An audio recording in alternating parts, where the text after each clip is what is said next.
Hello, gentlemen. Thank you so very much for joining us tonight as our main topic. Now that Joe Biden is officially gambling on re-election, will the 2024 presidential race be a runoff deja vu of sort? And the age-old question, and yes, pun very much intended, gentlemen, familiar faces better than fresh ones. So let's get right to it. Our quick fire round, 30 seconds each. Lay out your initial stance on the matter. Will Joe Biden get elected for a second term? Mr. Schurman, please take the lead. Your 30 seconds are on. I think if we consider all things being equal here, Joe Biden does in fact win the 2024 election. The numbers are just in his favor. 2.6 million boomers die each year. 4 million younger voters, Gen Z, come into the electorate. These younger voters are very liberal, and they're going to vote for Joe Biden in droves. Okay, Mr. Marcus, your thoughts? Absolutely, he will not win. We have a situation of where America supposedly voted for a normal president, and what we got was very abnormal.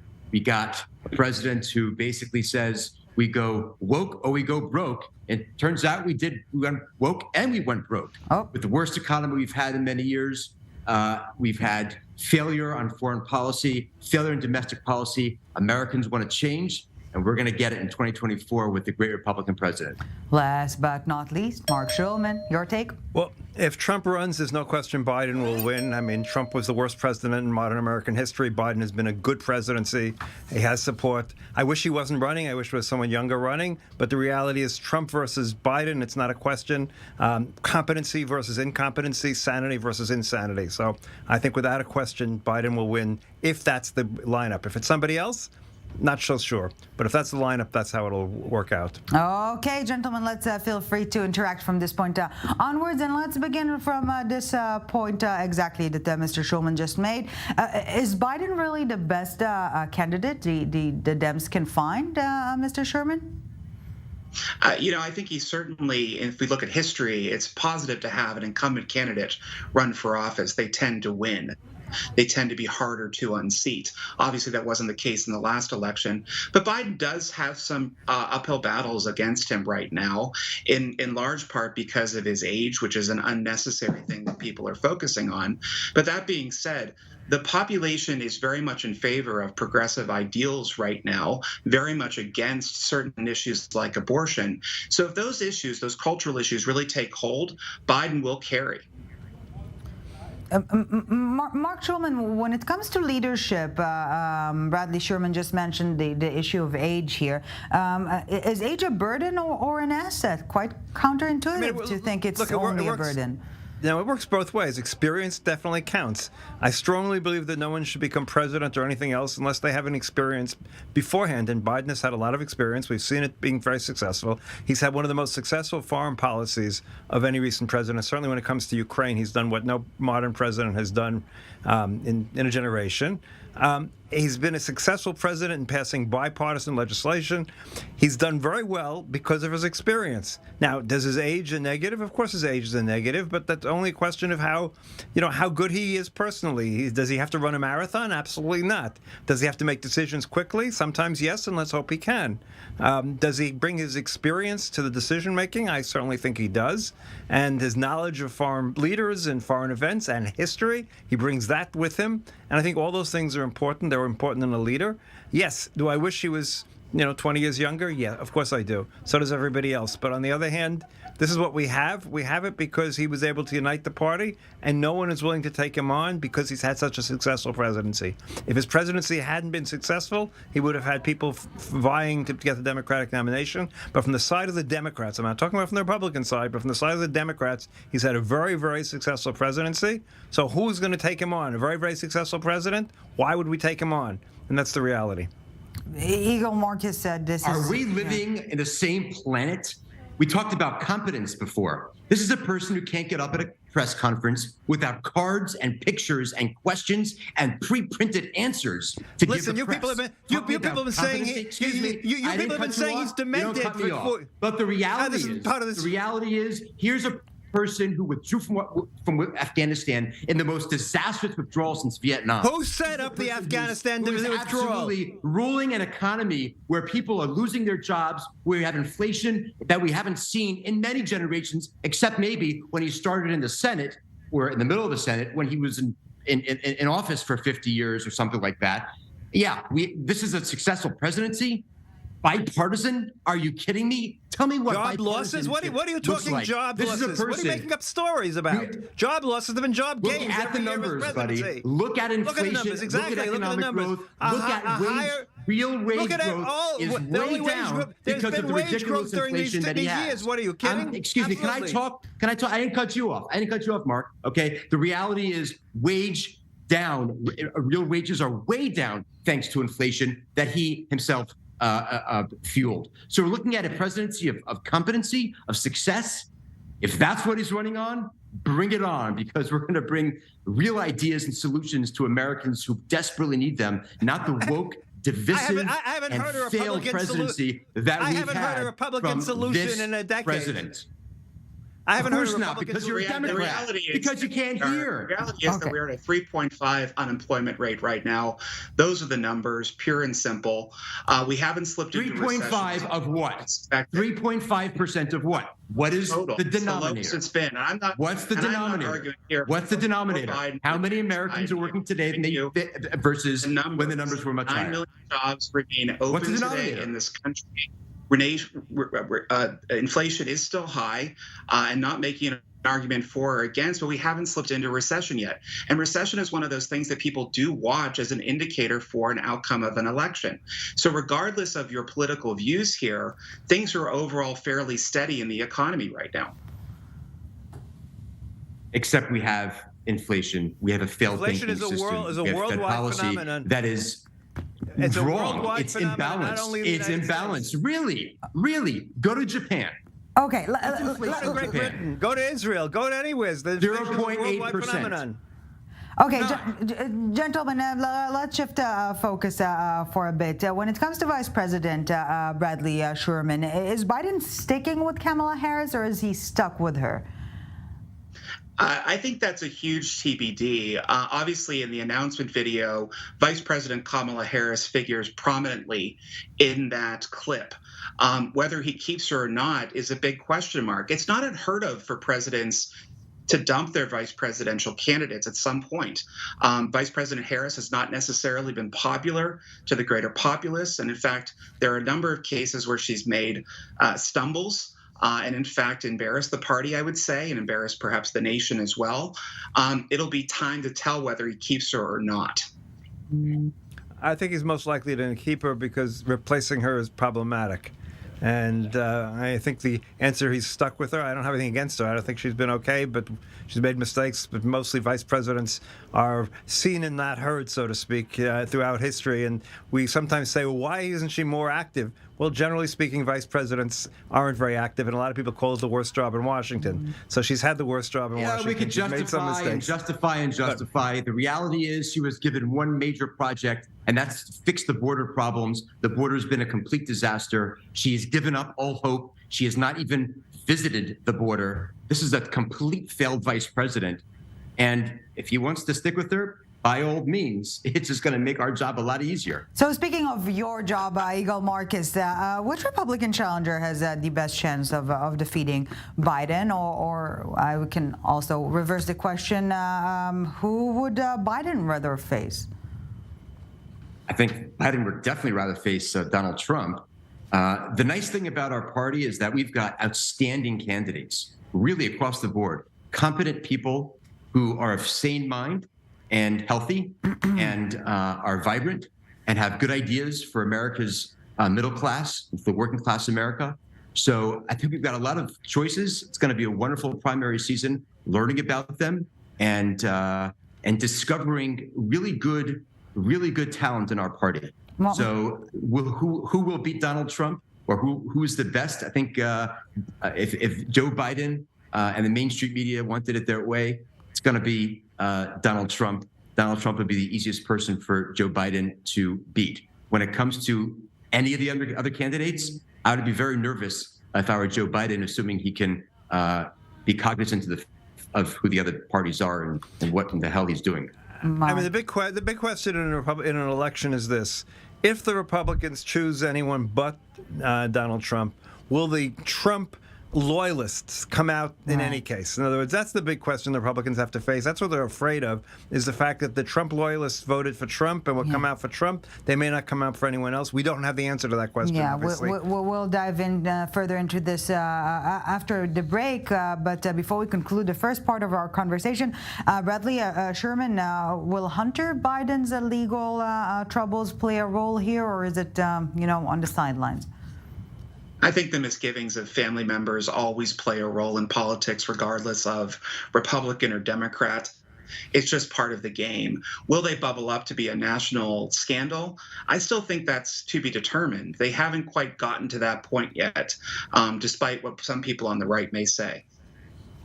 So, Marc Schulman, when it comes to the campaign, we can officially call it as such, the "let's finish the job" motto, is that enough? What should or what would be the Democratic campaign? I mean, let's finish the job as part of it, but the biggest part, again, is going to be the question of abortions and some of the extreme positions that some of the Republicans have been taking.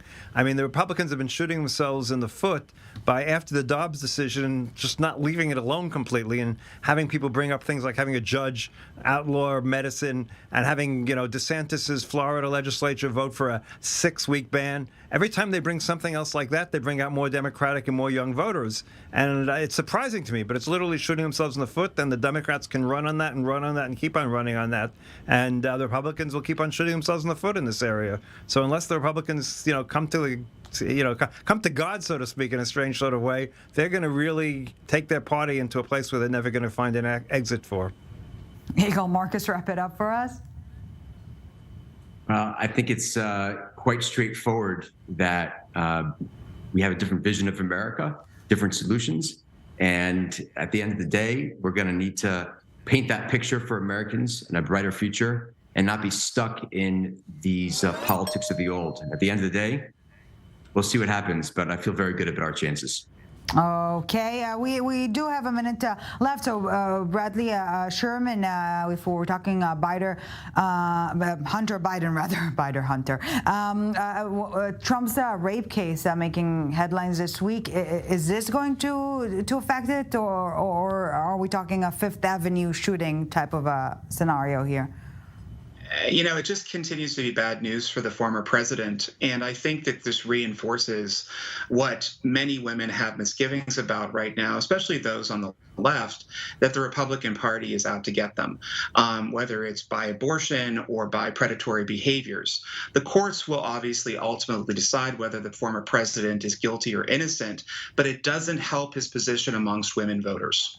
Yeah, it doesn't help. That's an understatement. Well, it's funny that you say that, because at least the Republicans can define what a woman is and protect women and women's sports. So I would love to have that debate with women, because I think they're going to find our party to be the party of women and not the party of being afraid to define what a woman is and to protect women's rights wherever they are found. Okay, on that note, gentlemen, we are taking a quick break, but obviously we have so much more to unpack, so don't go anywhere. A few minutes and we're back with the summit. Welcome back to the summit. Still with us here, Yigal Marcus, Marc Schulman, and Bradley Schurman. Thank you, gentlemen, very much for staying with us. We're also staying on topic, of course, but before we get back to our conversation, he's not officially in yet, but already plays a major role. Can Ron DeSantis make Republicans ask Trump who? He was in Jerusalem today, taking credit for moving the American embassy in Israel from Tel Aviv to Jerusalem. Let's take a quick listen and pick it up from there. When we were trying to cajole the previous administration to do it, I actually launched a very small delegation over here. We looked at a bunch of different sites.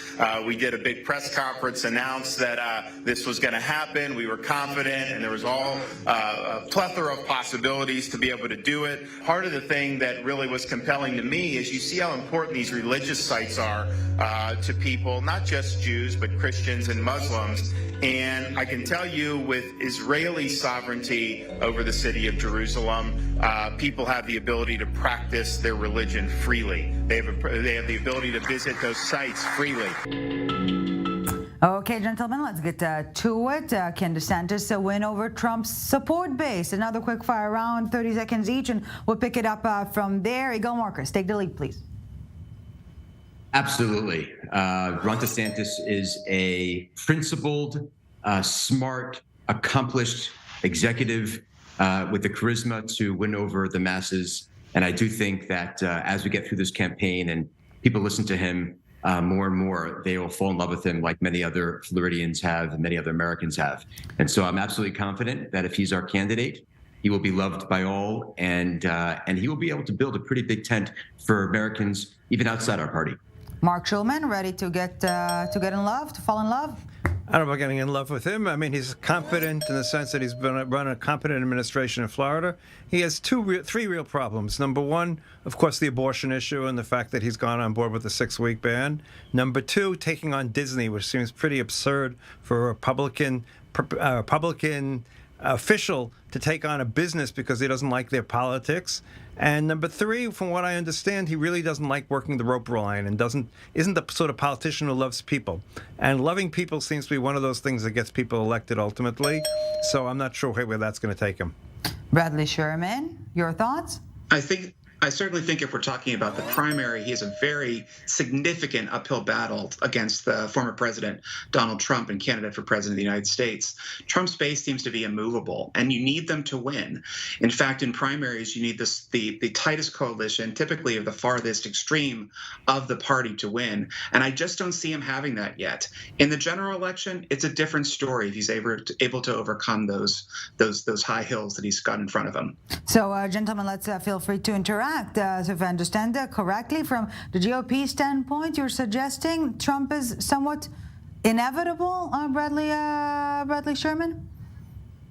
It sure feels that way. You know, the president has built a really strong coalition of the base. They seem to be in lockstep behind him. And you need those folks to win a primary, pure and simple. Now, if there is a secondary candidate, if there is a Nikki Haley who's currently running, if Ron DeSantis actually decides to put his hat in the race, then they have to build out a larger coalition than the former president's, and it has to be more diverse, and they have to get out the vote. Typically, American voters don't show up at the polls for primaries in the same way they do in the general election. So it's a significant uphill battle for anyone going against him. I think the biggest challenge for anyone going against him is they have to come against him. They have to in some which way show they're different, but at the same time they don't want to lose his voters. And that's like a very, very difficult thing to do because you can't attack him, because if you're attacking him, you're going to lose his supporters. If you don't attack him or don't show how different you are, then why vote for him? We already have Trump. Why do we need somebody else besides Trump? And the fact of the matter is that probably anybody else is more electable than Trump. That's really a challenge the Republicans face. But they don't know how to get over this challenge, and I don't see a good path forward. And the only possibility I see is the 14th Amendment. If he's somehow found guilty before the election of the major charge in terms of the January 6th riot, then the 14th Amendment might come into play and he might not be able to run for president. I'm sure some Republicans are silently praying that'll happen, but they'll never say it out loud. Kind of like the Russian hoax. I will tell you this. I tend to disagree with the gentleman on this, but I will tell you that I think it's going to come down to the number of candidates that are left competing with Trump. I think at the end of the day, if you have one other candidate, maybe two other candidates, and the rest drop out pretty early, and it's really one against one or one against two, I do believe that, again, you can get enough people so that Trump doesn't win the plurality of the vote. But if he has to actually complete one-on-one against a DeSantis or Nikki Haley, then I think they have a much better chance of winning a majority and winning this thing. But the Republicans will be a big mistake. The Republicans have an inherent problem with the fact that they have most of their primaries a winner take all. And that's a structural problem that doesn't allow other people to build out the number of candidates that happens on the Democratic side. And I think that's something that Republicans made a mistake by not changing, because it really does make it very difficult to take on a semi-incumbent like Trump at this point. Well, gentlemen, bigger picture. I agree with Mark. Yeah, please. Can you imagine? I agree with Mark. Where's the champagne? Come on. Right Seriously. before the end. You see, guys, we You're can. going to be a Republican before the show is over. I'm telling you, Mark. Well, I write the book on elections, so I have to try to be balanced sometimes, at least. well, risking we will not be able to top a disagreement between you, gentlemen. I do want us to take a look at the bigger picture. Again, Bradley Schurman, will those familiar faces, Biden, Trump, potentially bring political enthusiasm up or down? I think it will depress the vote. To the degree in which it does depress the vote is a big question mark. I think that Mark has illustrated that, there are some issues that Democrats in particular are really passionate about, that are running against their core values, if we want to call them that. The abortion issue is really driving voters to the polls. Gun issues are really driving voters to the polls on both sides. So if it's not about the candidates, it's about the issues. The issues are really going to bring people out, I think perhaps in historic numbers. But if it's just about the men running or women running for the office, I don't think we'll see quite the turnout.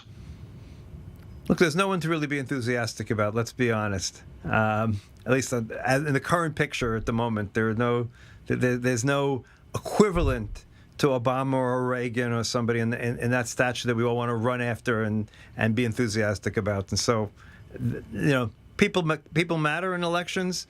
I would agree that issues are going to be the bigger question this time around. Yigal Marcus, yeah. Yeah, I mean, I tend to believe that it's the economy is stupid, and I say that with a very high level of respect. It's going to come down to what the economy is doing, and it ain't looking good right now. Inflation is persistent. The Fed policy has been a disaster. Fiscal policy, of course, has been terrible. The spending that this administration has done, and so I think that it's going to come down to the economy, and that is going to ultimately drive people to the polls. And because at the end of the day, your pocketbook is what you're going to vote for. And as things look right now, and the trend that we're on, and how this is progressing, I think it's going to be a very good year for Republicans, the party of fiscal sanity and a very bright vision of how and tax cuts. Leave those out. Don't leave them out. Of course, tax cuts. Why would we not want to cut taxes? Yep. Okay. That's how we get fiscal sanity, by cutting taxes. But okay. Well, spending. The line between sanity. We already passed a budget bill that passed the House. Why won't you guys negotiate it? You didn't do a budget bill. It was a debt ceiling. It was not a budget bill. The budget was already passed. It was a debt ceiling. It's a debt ceiling. You're right. Inside baseball, gentlemen. The line between sanity and insanity. A very thin one, some would say. Gentlemen, Yigal Marcus, Marc Schulman, Bradley Schurman, thank you so very much for this. And I'm quite positive we will be seeing you back on the show soon enough. The election race is going to be around. Election season is going to last for about a year and a half now.